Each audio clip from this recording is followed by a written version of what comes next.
Hello, my name is Kenneth Paul, and this is my cabinet shop.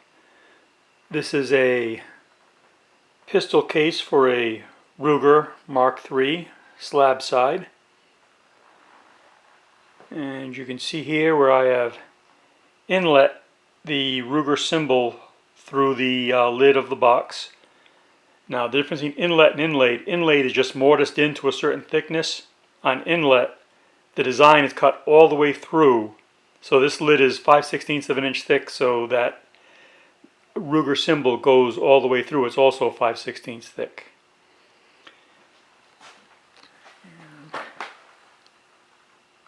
The box is cherry with a mahogany stripe along the center of the edge, and the Ruger trademark is also mahogany. Before I open the box, the proportions of the box are 16 1/8 inches by 10 inches. The reason that is the golden rectangle is 1 to 1.61. That's the most pleasing proportion for a rectangle. So in order to accomplish that, you merely take your width and multiply it by 1.16. And in this case, it's 10 by 16 1/8.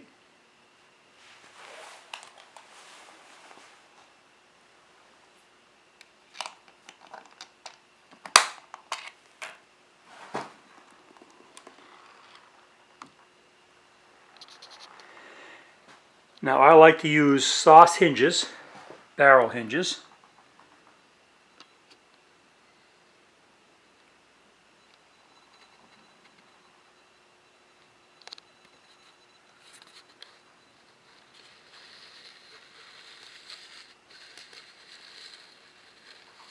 Try and get that in focus. There we go. I also like to use the Brusso lid supports, which fold in. Hang on, I've got samples of that right here. There's a Brusso lid support. You just have to mortise in a 1/8 inch channel to sit them in, and then drill a 1/4 inch hole for them to go into the lid. And this is an example of that type of barrel hinge.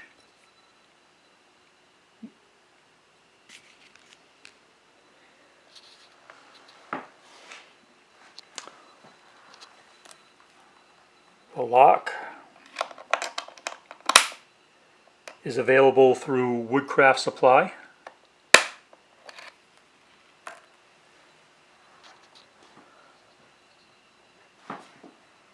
The knob for the little storage drawer I made out of a Ruger hat pin. The cartridge block. In order to find the right size brass liner to hold a 22 cartridge, I ended up having to use bronze bearings.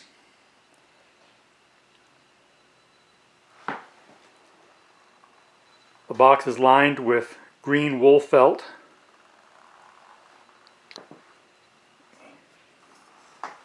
Pistol out.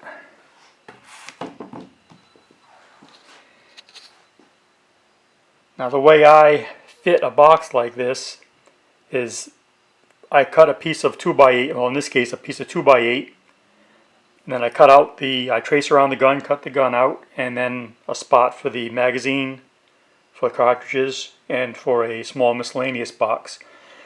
And then what I do is I wrap the wool around that block, stapling it from the bottom, and then just like I have the wool felt here on top attached to a separate board and then hot glued in, I do the same thing in the bottom. I put a flat board with the wool felt and then just hot glue in this block with the felt already wrapped around it. So again, wool felt will allow you to follow tremendously tight curves if you pull and twist on it a little bit and pull from the other side and just staple it as you go on the back side. You're never going to see that stapled side. Okay.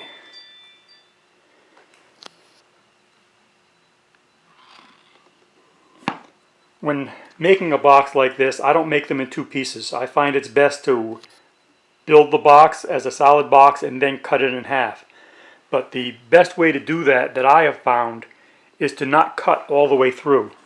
You set your table saw blade just a little less than a 1/16 than the total depth of the thickness of your sides.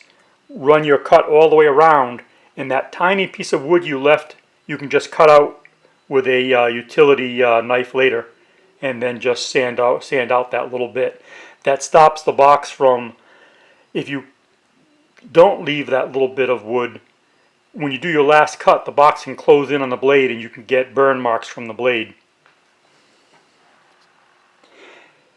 Now, as far as installing the barrel hinges, instead of trying to line up two holes and get them perfectly lined up, what I do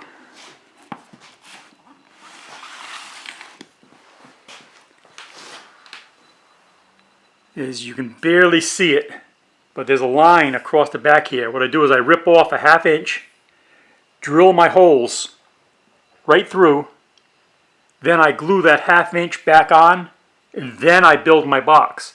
Then when I cut the box in half, the holes are already inside and they're perfectly aligned every time.